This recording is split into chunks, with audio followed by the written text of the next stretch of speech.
La revue de presse d'Europe 1, Olivier Delagarde. Est-ce qu'on peut dire qu'il y a des pays qui n'ont pas de chance ? Écoutez, je reconnais que la question peut paraître singulière. A priori, la notion de chance n'a pas grand-chose à voir avec la géopolitique, mais quand on songe, par exemple, au sort de la Pologne, dont le grand malheur durant des siècles fut d'être située entre l'Allemagne et la Russie, quand on songe à l'Arménie, cet État apatride, martyrisé par tous ses voisins, et bien sûr quand on pense au Liban, au cœur de l'actualité ce matin, le pays du cèdre, de la douceur de vivre, que l'on surnommait jusqu'au début des années 80 la Suisse du Proche-Orient, le Liban qui n'est plus qu'un terrain vague, théâtre d'ombre et de guerre.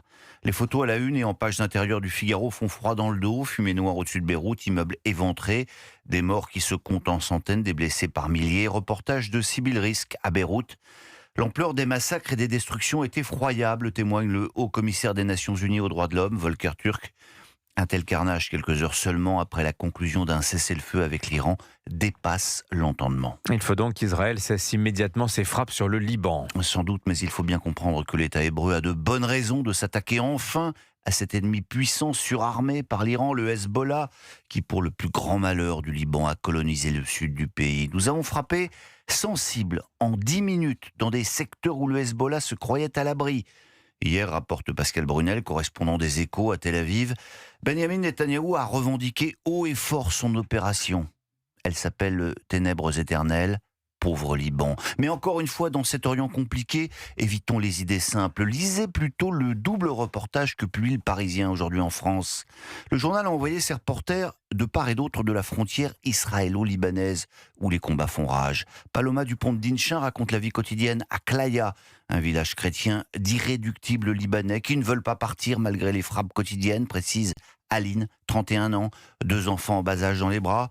Quand il y a des explosions, j'essaie de leur mettre de la musique et de continuer à danser, raconte-t-elle les yeux fatigués. Enzo Guerini, lui, a été envoyé à Metula. C'est pas loin, mais c'est du côté israélien. Il raconte lui aussi le quotidien de villageois cloîtrés chez eux. Pour venger la mort de l'ayatollah Khamenei, le Hezbollah s'acharne tout particulièrement sur cette commune. La milice chiite vide son chargeur. Commente laconique un habitant, des dizaines de drones et roquettes sont balancés quotidiennement. On dort 2 ou 3 heures par jour à cause des alertes. Metula, Klaya, 2 villages qui, eux non plus, n'ont pas de chance. Quoi d'autre dans les journaux ce matin ? Eh bien, il y a ces photos qui officialisent la liaison entre le président du RN et la princesse Maria Carolina de Bourbon-Condé de Sicile, vous en parlez hier. Des photos qui sont un événement politique, pas seulement people. Je ne vais pas m'apesantir puisque Catherine Ney vient de nous en parler avec brio. Je peux vous parler en revanche du rétropédalage de Laurent Nunez dans le Figaro, après la polémique déclenchée par son discours à la Grande Mosquée de Paris, où il disait qu'avec le président de la République, ils avaient le souci de développer l'islam. Il corrige sensiblement le tir.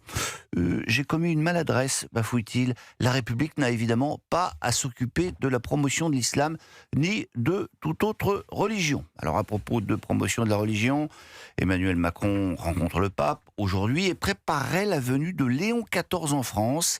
L'affaire serait bien engagée. Le nouveau pape pourrait venir nous voir à l'automne, croit savoir Jean-Marie Guénois. Et puis, on va terminer par l'histoire d'un tableau ce matin, un chef-d'œuvre méconnu d'Andy Warhol. L'histoire est racontée par Yves Jéglé dans Le Parisien. Un portrait de Brigitte Bardot. Il est vert avec un zeste de mauve sur les paupières et un rouge sur les lèvres qui fait exploser sa sensualité. Günther Sachs, son 3e mari, avait commandé le portrait au maître du pop art et il avait choisi une photo de Richard Avedon comme support. Elle est au sommet de sa beauté, de son glamour. Elle fixe l'objectif, nous regarde dans les yeux, tranquille, féroce d'assurance. Le tableau est en vente, du coup il est exposé quelques jours chez Sotheby's, prix estimé entre 14 et 18 millions d'euros. Et oui, c'est un peu cher, mais si Dieu créa la femme, Warhol recréa Bardot. On ne peut pas comme ça. Tiens, en parlant de ventes aux enchères, tout à l'heure dans le journal des médias, dès 10h sur Europe 1 avec Thomas Hill, on va vous dire comment se sont passées les ventes aux enchères de René Château. Ah et oui. qu'est-ce qui est parti et quel a été le prix le on a plus parlé cher. dans la revue de presse. Oui, bah oui. Exactement, on va vous le donner en détail. Pascal Pro, bonjour. Bien sûr. En détail avec au téléphone. Vous avez acheté, Pascal ? Oui.